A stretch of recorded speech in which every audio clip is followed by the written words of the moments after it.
B. Pendidikan Islam masa Rasulullah fase Madinah. Pada periode Madinah, Islam merupakan kekuatan politik. Ajaran Islam yang berkenan dengan kehidupan masyarakat banyak turun di Madinah. Nabi Muhammad juga mempunyai kedudukan bukan saja sebagai kepala agama, tetapi juga sebagai kepala negara. Cara Nabi melakukan pembinaan dan pengajaran pendidikan agama Islam di Madinah adalah sebagai berikut. A. Pembentukan dan pembinaan masyarakat baru menuju satu kesatuan sosial dan politik. Nabi Muhammad SAW mulai meletakkan dasar-dasar bentuknya masyarakat yang bersatu padu secara instan ke dalam dan keluar, diakui dan disegani oleh masyarakat lainnya sebagai satu kesatuan politik. Dasar-dasar tersebut adalah: 1. Nabi Muhammad SAW mengikis habis sisa-sisa permusuhan dan pertentangan antara suku dengan jalan mengikat tali persaudaraan di antara mereka. Nabi mempersaudarakan dua orang, mula-mula di antara sesama muhajirin, kemudian di antara muhajirin dan ansar, dan akhirnya persaudaraan itu bertambah kokoh, persatuan kaum muslim. 2. Untuk memenuhi kebutuhan sehari-hari, Nabi Muhammad menganjurkan kepada kaum muhajirin untuk berusaha dan bekerja sesuai kemampuan dan pekerjaan masing-masing seperti di Mekah. 3. Menjalin kerjasama dan saling menolong dalam rangka membentuk tata kehidupan masyarakat yang adil dan makmur. Turunlah syariat zakat dan puasa yang merupakan pendidikan bagi warga masyarakat dalam tanggung jawab sosial, baik secara material maupun moral. 4.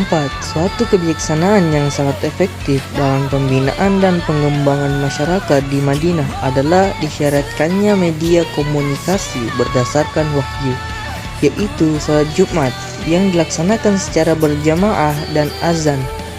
Dengan salat Jumat tersebut, hampir seluruh warga masyarakat berkumpul untuk secara langsung mendengar khutbah dari Nabi Muhammad SAW dan salat jamaah Jumat.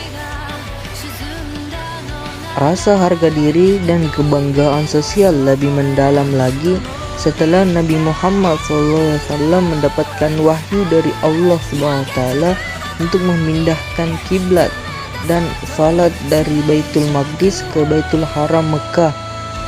Karena dengan demikian mereka merasa sebagai umat yang memiliki identitas. Setelah selesai Nabi Muhammad mempersatukan kaum muslim sehingga menjadi bersaudara, lalu Nabi mengadakan perjanjian dengan kaum Yahudi. Penduduk Madinah dalam perjanjian itu ditegaskan bahwa kaum Yahudi bersahabat dengan kaum muslim, tolong menolong, membantu, terutama bila ada serangan musuh terhadap Madinah. Mereka harus memperhatikan negeri bersama-sama kaum mereka, kaum muslimin. Di samping itu, kaum Yahudi mereka memeluk agamanya dan dengan bebas beribadah menurut kepercayaannya. Inilah salah satu perjanjian persahabatan yang dilakukan kepercayaannya. Inilah salah satu perjanjian persahabatan yang dilakukan oleh Nabi Muhammad SAW. B. Pendidikan sosial, politik, dan kewarganegaraan. Materi pendidikan sosial dan kewarganegaraan Islam pada masa itu adalah pokok-pokok pikiran yang terkandung dalam Konstitusi Madinah, yang dalam prakteknya diperinci lebih lanjut dan disempurnakan dengan ayat-ayat yang turun selama periode Madinah. Tujuan pembinaan adalah agar secara berangsur-angsur pokok-pokok pikiran Konstitusi Madinah diakui dan berlaku bukan hanya di Madinah saja, tapi luas, baik dalam kehidupan bangsa Arab maupun dalam kehidupan bangsa-bangsa di seluruh dunia.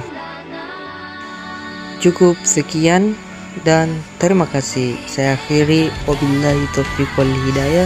Wassalamualaikum warahmatullahi wabarakatuh.